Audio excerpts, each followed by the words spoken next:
guys, legs ko lang yung dinadaanan ko ng almost 20 years sa paghahanap buhay. Ibang iba na po ngayon yung Victory Mall. Dito ako tumatambay, dito ako magpapahinga. Sumasakit mo yung balikat ko yan.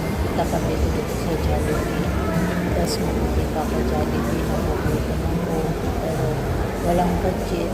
Kaya kasanin ko ulit yung dala-dala ko. Tapos yun. Dito